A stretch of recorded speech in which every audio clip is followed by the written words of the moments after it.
Hi, everyone. This is your cyberpath, the podcast that helps you get your first cybersecurity job. My name is Kip Boyle. I'm an experienced hiring manager of cybersecurity professionals.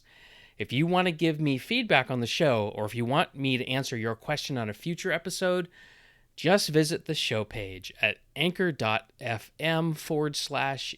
cyberpath.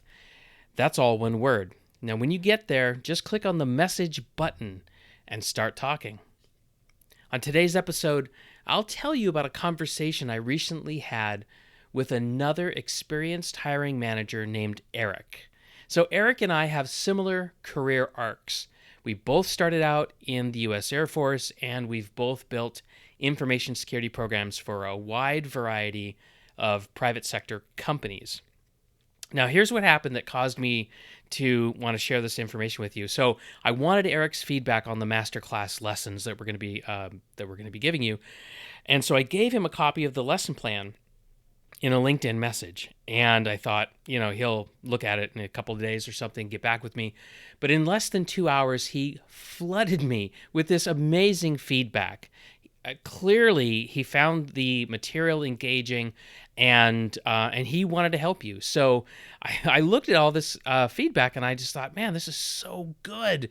I really got excited about sharing it with you, and I thought, I don't know if I can sit on this until the master class. And so I thought, well, let's just share it in an episode of the podcast. So that's what I'm doing.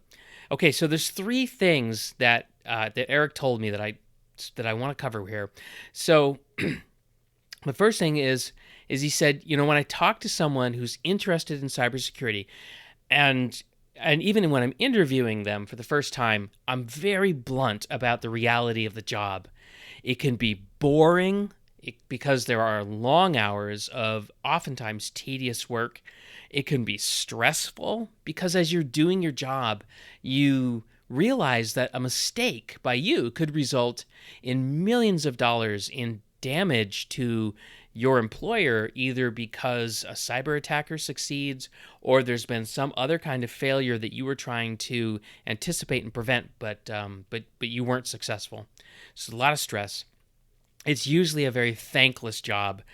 Unlike Hollywood movies and shows, there are rarely heroes. There's rarely time when you're acknowledged for saving the company. And it's really not a job for everyone. We see lots of people drop out after different periods of time working in this career. And then he said to me, hey, when I'm interviewing someone, I look at their reactions to these very blunt things that I'm saying, and I want to know, do they really get this? Do they really understand what they're in for if I offer them the job and they come onto my team? So what a huge dose of reality. I think Eric is right to share these things. I don't believe his goal is to scare people away, but rather to just make sure that they don't get shocked. He wants them to be ready, and I think that's very reasonable. So that's one of the reasons why I'm sharing it with you now, is because you probably haven't even had an interview yet. Hopefully you have, but if you haven't, and even if you have and you haven't heard anybody speak with you so bluntly, then you should start thinking about this now before you go any further. I would not want you to waste your time on a career that is too stressful, too tedious, and is not going to, excite you to get out of bed. But I will tell you, people who are passionate for cybersecurity, despite all that stuff, will get out of bed every day and will go to work and will do their very best. So that could be you. So here's another thing Eric said. Here's the second thing. He said, one skill that I feel is missing with new cybersecurity people is basic communication. And there's two dimensions that he's thinking about. The first is, are you able to explain information technology and cybersecurity concepts to non-technical people, like senior decision makers or other folks who are depending on you?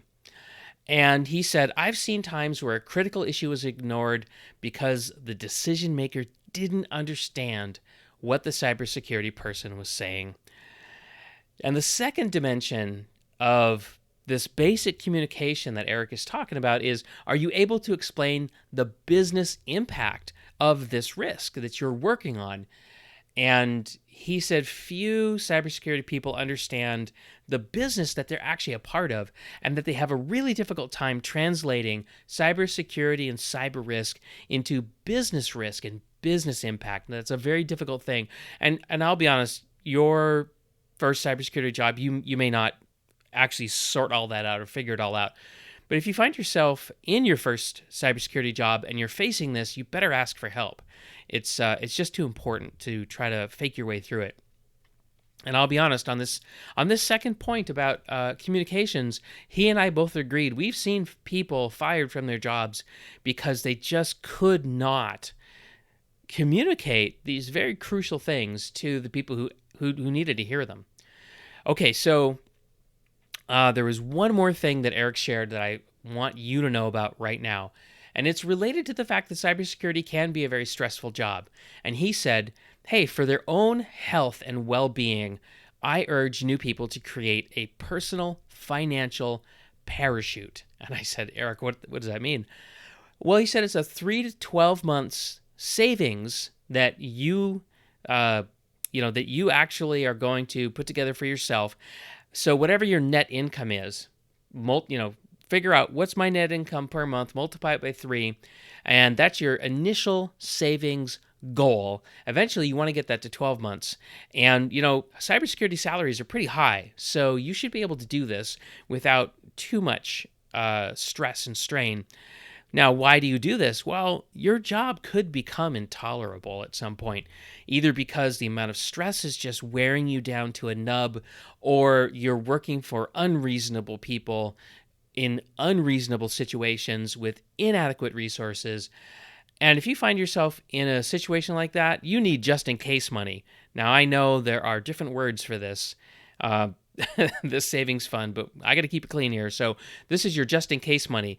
And if you have this money, then you can stop working for companies or people you don't like, or you may like them, but they may treat you badly, and you may realize it's time for me to get out of here.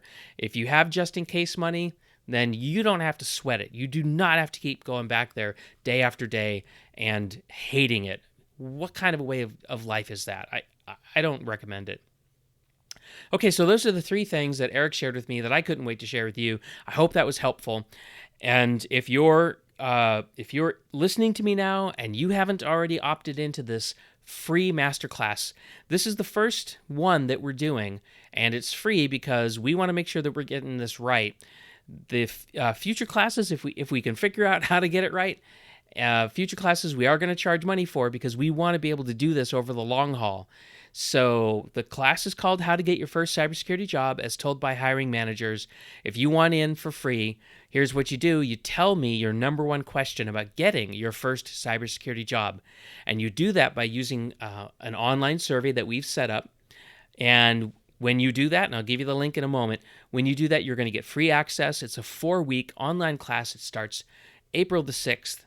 And just as a bonus, even if you choose not to sign up for the class, you're going to get a free copy of my Amazon best-selling book, Fire Doesn't Innovate, The Executive's Practical Guide to Thriving in the Face of Evolving Cyber Risks. And listen, I wrote this for executives.